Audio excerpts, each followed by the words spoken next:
ये जो किताब जिसने लिखा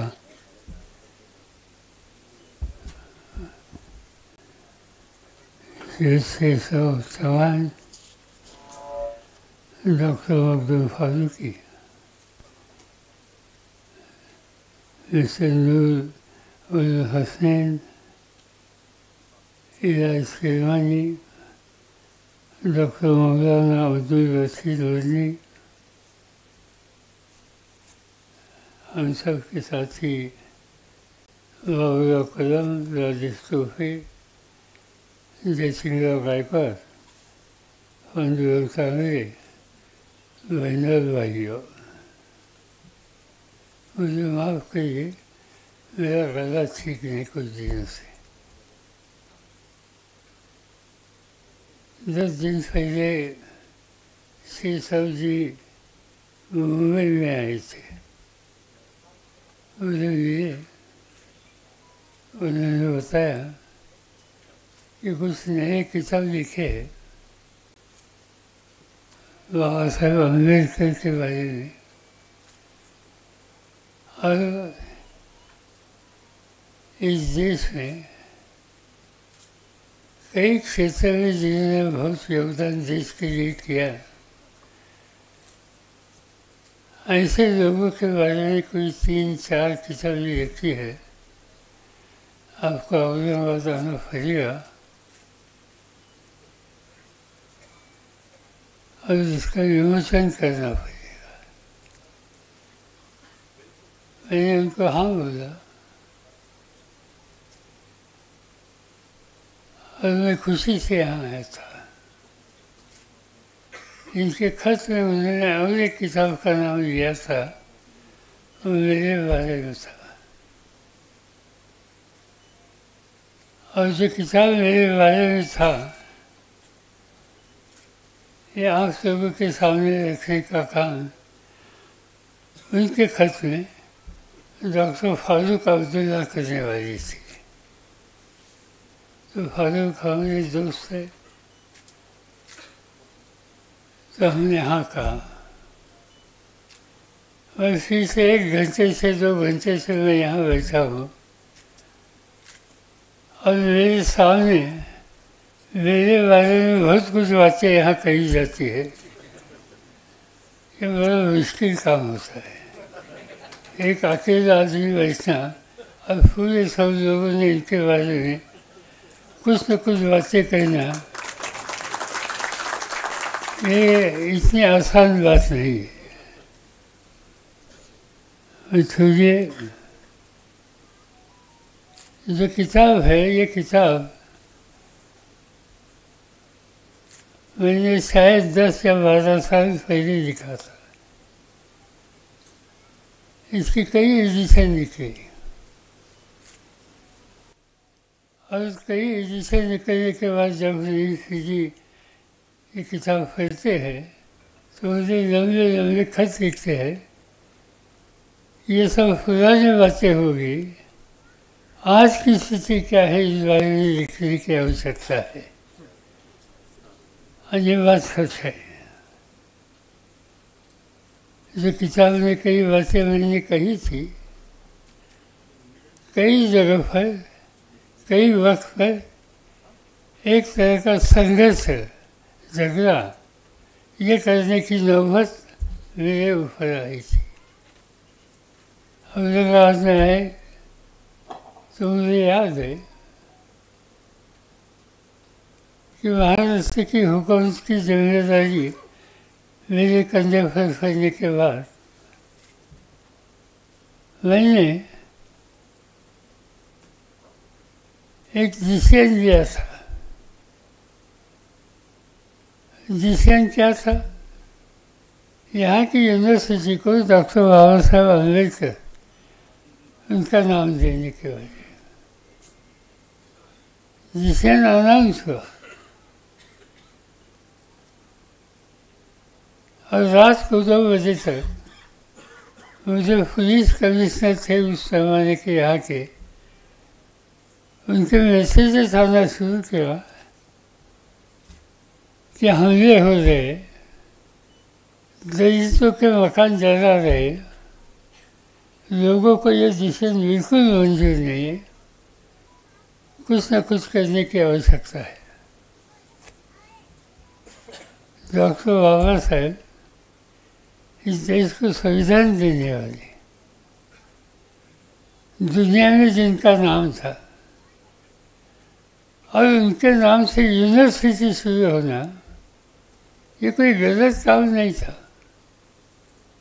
मगर स्थिति इतनी डिफिकल्ट थी कि अल्टीमेटली हम लोगों को वो डिसीजन वहाँ उसको स्थगित करना होगा। और मुझे मेरी गलती ध्यान में आ गई कि ये डिसीजन मैंने ले लिया, मगर नई पीढ़ी को कॉन्फिडेंस में लेने की आवश्यकता थी, ये काम मुझसे हुआ नहीं। और इसलिए फिर मराठवाड़ा के जितने कॉलेज थे, इन कॉलेज में जाकर मैंने नौजवानों के साथ बातचीत की और लोगों को, नौजवानों को तैयार किया। और आज मुझे खुशी है कि यूनिवर्सिटी का नाम डॉक्टर बाबा साहेब अम्बेडकर के नाम से। कई बातें ऐसी होती हैं कि जिसकी कुछ न कुछ शक्ति से कदम उठाने की आवश्यकता थी। मैं गया था एक दिन अमेरिका में, तब देश का डिफेंस मिनिस्टर था। वाशिंगटन में मेरा फ्लैग वहाँ उतर गया। और एक सिस्टम होती है, कोई भी देश का डिफेंस मिनिस्टर जब दूसरे देश में जाता है तो उसको सैल्यूट देने के लिए वहाँ के आर्मी की टीम खड़ी रहती है। मैं हवाई जहाज से उतरा वाशिंगटन में, सामने वहाँ के आर्मी की टीम खड़ी थी, उन्होंने मुझे सैल्यूट दे दिया। और मेरे ध्यान में एक बात आ गई कि वहाँ जो 200 आर्मी के जवान थे, इनमें से एक भी जवान नहीं था, सब लड़कियाँ थी। मुझे आश्चर्य लगा, अमेरिका जैसे कंट्री में आर्मी की बहुत बड़ी जिम्मेदारी लड़कियों के ऊपर दी है। मैं ये सोचना शुरू किया कि हिंदुस्तान में क्यों नहीं हम कर सकते, हिंदुस्तान में करने की आवश्यकता क्यों नहीं है। एक सिस्टम होती है डिफेंस मिनिस्ट्री में, हर मंडे को सुबह 9 बजे डिफेंस मिनिस्टर के चैम्बर में, ऑफिस में 4 लोग बैठे हैं, army chief, navy chief, air force chief और डिफेंस सेक्रेटरी और डिफेंस मिनिस्टर।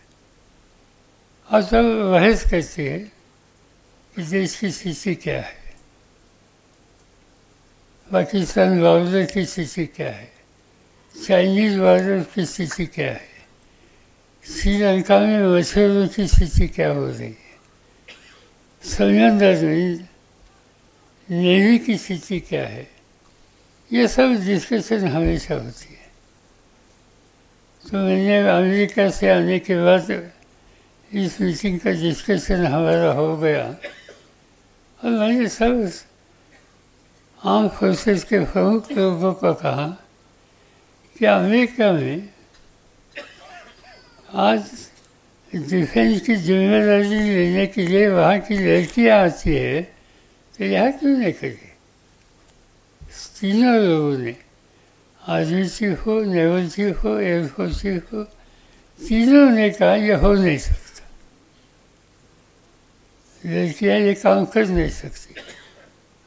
मैंने बोला ठीक है, आप सोचो, एकदम ना मत बोलो। और 1 महीने के बाद फिर यही सब्जेक्ट मैंने निकाला। ये सभी का स्वभाव हुआ ही था।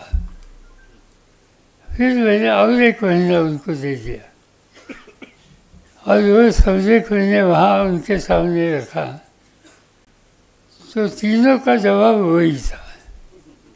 तो मैंने बाद में कहा कि देश की जनता ने डिफेंस मिनिस्टर की जिम्मेदारी मेरे कंधे पर दी है, डिसीजन लेना ये मेरा अधिकार है और जो डिसीजन मैं लूँगा देश के हितों की रक्षा करने के लिए इसके अमल करना आपका फर्ज है, ये मेरा डिसीजन है। आज से Indian army, Indian navy, Indian air force वहाँ लड़कियों को मौका देना चाहिए। और शायद आपको याद होगा 26 जनवरी की परेड जो दिल्ली में होती है आजकल, इस परेड की लीडरशिप लड़कियों पर होती है। और दूसरा एक बात है, लोगों को ज़्यादा मालूम नहीं ऐसी बात है कि हमारा एयरफोर्स जो है इसका एक्सीडेंट रेट थोड़ा ज़्यादा है कई देशों से। कभी गलती होती है, कभी कुछ होता है, तो एक्सीडेंट होते हैं।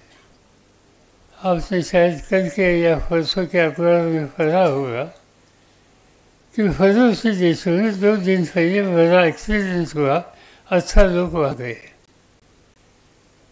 तो ये अपने एयरफोर्स में होता था।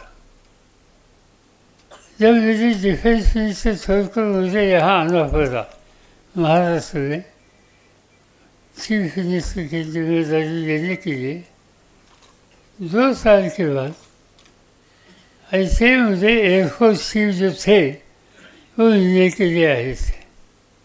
मैंने पूछा उनको, लड़कियों को मौका दे दिया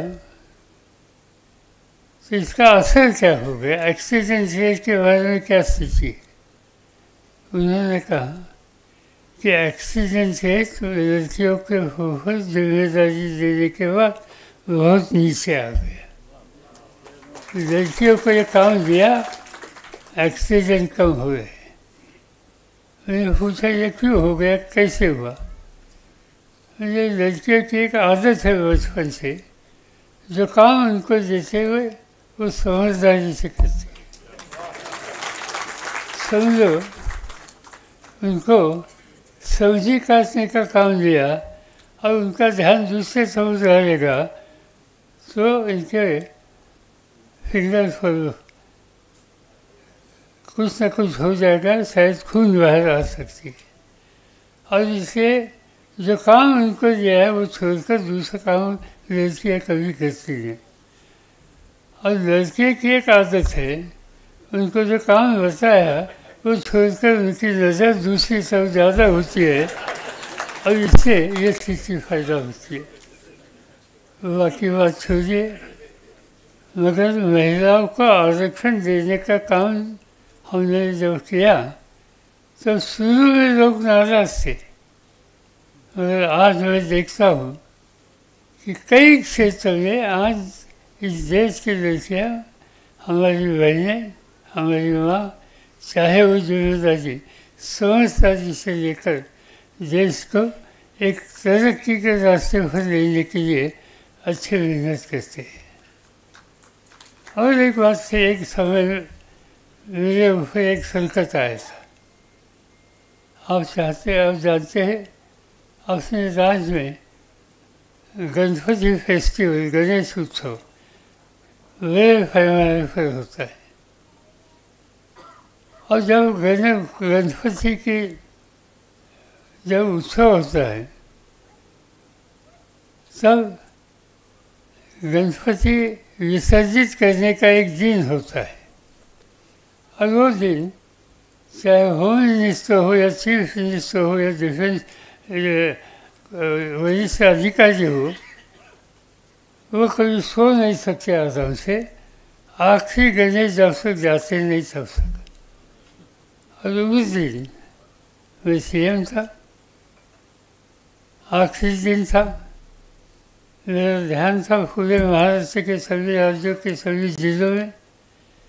और मेरे पास इंटीमेशन आई मधुबनी में कुछ न कुछ गणेश के जो मंदिर होते हैं ना, 1, 2, 3, 4, 5 इसमें ऑफिस में झकता था, मेरा मंदिर आगे जाएगा या तुम्हारा जाएगा, और इससे वहाँ फजूल नहीं झकता था। मैं 3:30 बजे तक सो नहीं सका, बार बार फ़ोन करता था वहाँ के एसपी को। बाद में मुझे बताया गया कि अब ये इशू सेटल हो गया और शांति से जो वहाँ जिम्मेदारी थी वो लोगों ने पूरी की। मैं सोने के लिए गया आराम से, और सोने के लिए गया 4 बजे थे, और मेरा दरवाज़ा खटखटाया। ऐसी बात मुझे सुनने के लिए मिला। रात को 1 बजे 4 बजे कौन मेरे दरवाज़ा खटखटाने के लिए आ रहा है? उसका देखा लाइट लगा कर कोई नहीं थे, मगर मुझे लगा ये तो अर्थक्वेक नहीं। तो अर्थक्वेक होने की शंका मेरे मन में आ गई। मैंने टेलीफोन किया कोयना में, कोयना नाम का जगह में, वहाँ एक जमाने में बहुत बड़ा अर्थक्वेक हुआ था, कई लोग मरे थे। तो वहाँ कांटेक्ट किया मैंने, और वहाँ मुझे बताया गया कि यहाँ कुछ नहीं हुआ, मगर भूकंप हुआ है महाराष्ट्र में, वो किलारी में हुआ है, लातूर के पास। तो मुझे अंदाजा आ गया ये कितना सीरियस है। मैंने ऑफिसर्स को उठाया, जगह हवाई जहाज़ तैयार करने के लिए कहा, और मैं सुबह 7 बजे लातूर में लैंड हुआ था। और लातूर में लैंड होने के बाद मैंने लातूर और आसपास के गांव में जाकर परिस्थिति देखी। हजारों मकान गिरे थे, कई लोग जख्मी हुए थे, खून बह रहा था, बच्चे रोते थे। एक बहुत ज़बरदस्त समस्या राज के ऊपर आ गई। मैंने मेरे सब प्रोग्राम कैंसिल किए, और मैं 15 दिन के लिए वहाँ रहा। और वहाँ रहकर हमने 1 साल में कम से कम 2 लाख से ज़्यादा नए मकान बनाए, जो रिहेबिलिटेशन करने की आवश्यकता थी। ये सब बातें पूरी की, और इसमें वहाँ की जनता कामयाब हो गई। मिलकर मेहनत करके ऐसी समस्या का सामना करने के लिए तैयारी रखी तो रास्ता निकल सकता है। ये बात मैंने लातूर के भूकंप के समय देखी थी। वापिस आ गया, चीफ मिनिस्टर के दफ्तर में बैठा था, 12 बजे थे, और वहाँ बम ब्लास्ट का आवाज़ आ गया। बम ब्लास्ट का आवाज़ आने के बाद वो सीएम की चैम्बर है, वहाँ से 1 फरलांग पर वो ब्लास्ट का आवाज़ आया था। वहाँ एयर इंडिया का दफ्तर था। तो आवाज़ सुनने के बाद मैं तुरंत वहाँ गया और देखा क्या चीज़ है। तो मुझे पक्का मेरे ध्यान में बात आ गई, यहाँ कोई ना कोई एक्सप्लोजन हुआ है। इससे पहले मैं देश का डिफेंस मिनिस्टर था, और इसलिए मुझे ये मालूम था कि यहाँ किसका इस्तेमाल किया गया है। एक RDX नाम का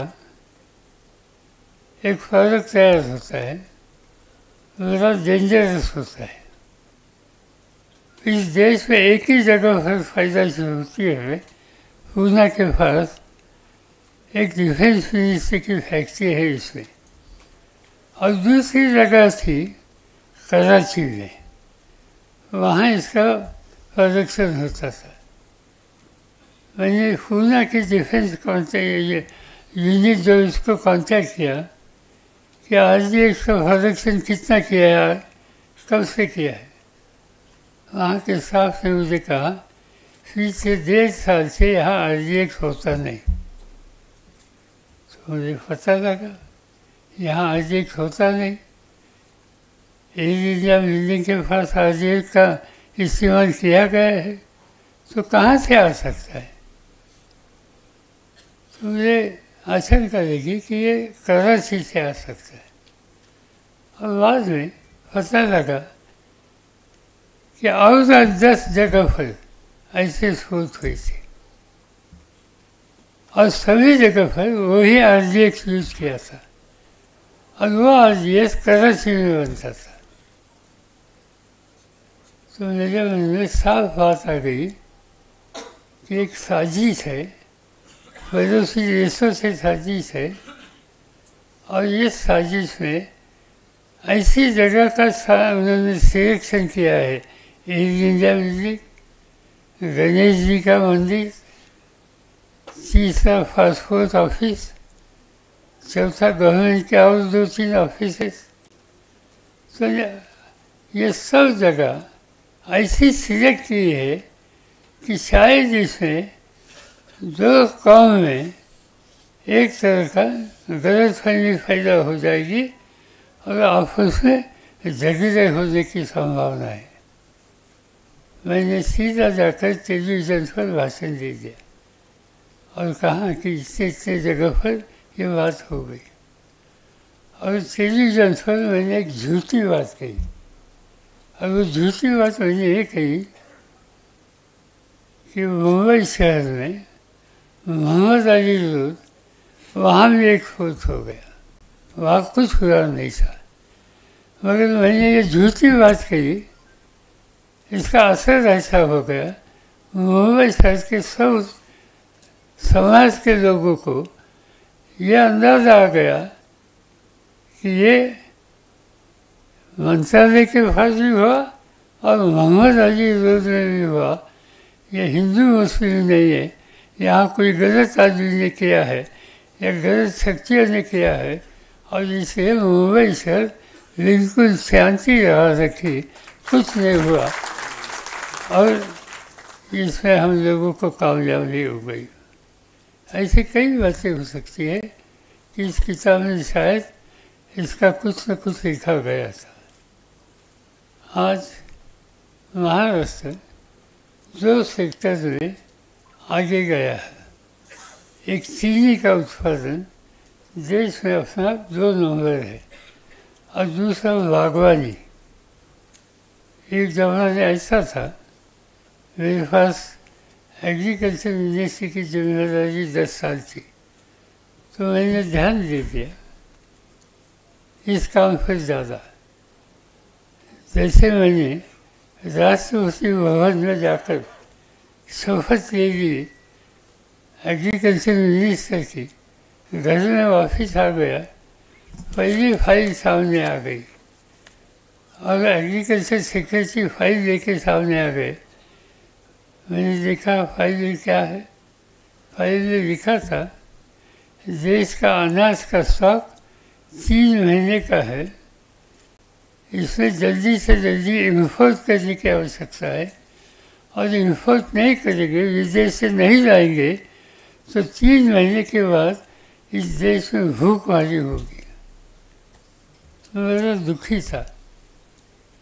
हिंदुस्तान एग्रीकल्चर कंट्री और अनाज की समस्या हल करने के लिए अमेरिका से अनाज मांगने की ज़रूरत मेरे ऊपर आ गई। ये बात ठीक नहीं, कोई चॉइस नहीं था, हमने इम्पोर्ट किया मगर ये चैलेंज मैंने स्वीकार किया। और 2 साल के बाद देश की स्थिति बदली। देश की स्थिति ऐसी बदली, किसानों को अच्छी कीमत दे दी, अच्छा सीड दे दिया, नई इसमें जो इन्वेस्ट करके इसमें काम करने वाले साइंटिस्ट थे, उनको इनकरेज किया और उनको इनकरेज करके उनको पूरी ताकत देकर एग्रीकल्चर प्रोडक्शन कैसा बढ़ेगा इस पर ध्यान दीजिए। और कृषि बदली कि जो देश विदेश से अनाज लाता था वो देश दुनिया का 2 नंबर का एक्सपोर्टर बना। और आज चाहे गेहूँ हो, चाहे चावल हो, चाहे चीनी हो, आज दुनिया में 1 या 2 नंबर का उत्पादन करने वाला देश भारत है। और ये हो गया इसमें कामयाबी। बागवानी एक ज़माना ऐसा था, किसी ने ऑरेंज खरीदा या दूसरा फल खरीदा तो फलों से पूछते थे घर में कोई बीमार है। जब कोई बीमार होता था तब फल खरीदने की एक आदत हम लोगों को थी। और हमने हॉर्टिकल्चर मिशन नाम की एक ऑर्गेनाइजेशन शुरू की, यहाँ से शुरू की, औरंगाबाद से। औरंगाबाद और जालना वो 2 एरिया में आता हूँ। मौसमी को क्या कहते हैं? मौसमी। वहाँ बड़ी अच्छी खेती थी मौसमी की। और वो देखने के बाद यहाँ हो सकता है तो पूरे स्टेट में क्यों नहीं हो सकता, और बाद में देश में क्यों नहीं हो सकता। देश की जिम्मेदारी मेरे कंधे थी। और आज दुनिया में बागवानी आइटम के बारे में हिंदुस्तान का नंबर दूसरा है। इतना बड़ा प्रोडक्शन आज हम लोगों ने किया। किसानों ने मेहनत, उनके पसीना की अच्छी कीमत, ये देने के बाद क्या परिवर्तन हो सकता है ये देश में हम लोगों ने देखा। किसानों ने ये फायदा उसे की थी। और इसके कई बातें ऐसी है कि ये किताबें आई है, नई बातें लिखने की सूचना कई साथियों देते हैं। आज देश की स्थिति बदली है।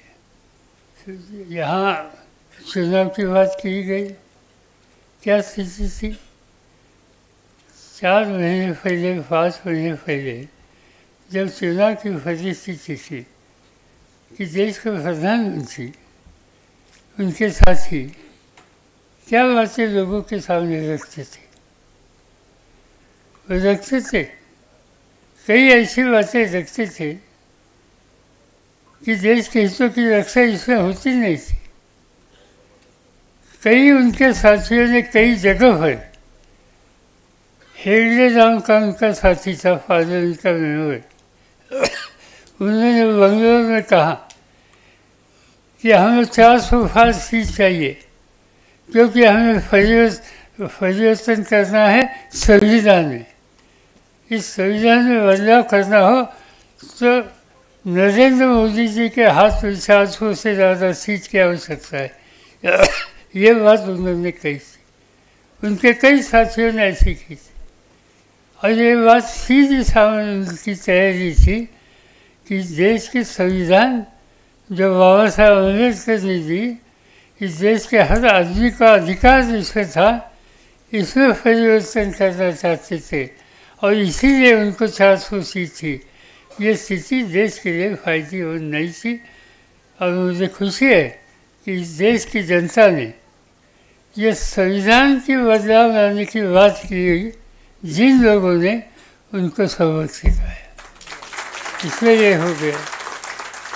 आज हम देखते हैं पार्लियामेंट में कई लोग जिनके हाथ में देश की हुकूमत है, उनकी सोच में बदलाव नहीं आया। 2-4 दिन पहले, 8 दिन पहले अमित शाह होम मिनिस्टर, उन्होंने मेरे ऊपर अटैक किया। मेरे बारे में कुछ बातें कही गई। उन्होंने कहा कि देश के जितने भ्रष्टाचारी हैं उनके सूबेदार शरद पवार है। अजीब बात है, जो आदमी आज देश का होम मिनिस्टर है, होम मिनिस्टर ऐसा आदमी है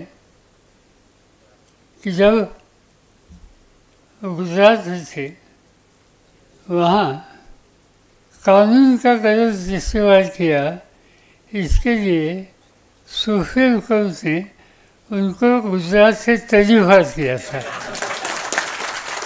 जो आदमी जिसे सुप्रीम कोर्ट ने तजवीज़ किया था, वो आज देश की रक्षा करने की या देश के होम मिनिस्ट्री की जिम्मेदारी लेकर हाथ दे रहे, और इसलिए हम कहाँ जा रहे ये सोचने का ये समय है। आज जिस तरह से इन लोगों के हाथ में हुकूमत है, ये कदम उठा रहे, मुझे लगता है कि हम लोगों को हमेशा सोचना होगा, ध्यान देना होगा, नहीं तो इस देश को गलत रास्ते पर लेने का काम आज की हुकूमत में बैठे वाले लोग 100% करेंगे, और इन सब बारे में हम लोगों को ध्यान देना होगा। अभी मैं कोई ज़्यादा समय लेना नहीं चाहता हूँ, इतना ही कहता हूँ कि ये किताब तैयार हुआ, किताब की जिम्मेदारी जो ली थी वो उन्होंने अच्छी तरह से यहाँ ली, और जिस बारे में आपने कई किताब के बारे में बातें चाहे शेर साहब चौहान हो बाकी साथियों से सुनी, इसमें कोई सुधार करने की आवश्यकता है, नई स्थिति फायदा जो हुई है वो लिखने की आवश्यकता है। मैं इतना ही कहना चाहता हूँ कि शेर साहब जी चौहान और उनके साथियों के साथ बैठकर इसमें जो कोई सुधार करने की आवश्यकता हम जरूर करेंगे। मुझे खुशी है कि अन्य भाषा में इसका ट्रांसलेशन हुआ है, आज उर्दू में हुआ। मैं तो उर्दू पढ़ नहीं सकता, मगर उर्दू समझ सकता हूँ, और इसलिए कम से कम समझने वाले भाषा में ये किताब यहाँ आ गया, और जिसकी जिम्मेदारी जो हमारे साथियों ने ली थी, इन सभी को मैं धन्यवाद दिलाना चाहता हूँ। एक ही बात जाते जाते तोहफे जी को कहना चाहता हूँ। तोहफे जी ने यह कहा कि हम शरद पवार की उंगली पकड़ कर आए, ये स्टेटमेंट मैं बिल्कुल मानता नहीं हूँ, क्योंकि एक दिन नरेंद्र मोदी ने एक स्पीच में ऐसा कहा था कि शरद पवार की उंगली पकड़कर मैं राजनीति में आया। इसलिए तब से मेरे उंगली पर मेरा पूरा भरोसा है, मैं किसी के हाथ में उंगली नहीं दूंगा। बाकी ठीक है, आभार। एबीपी माझा, उघडा डोळे बघा नीट।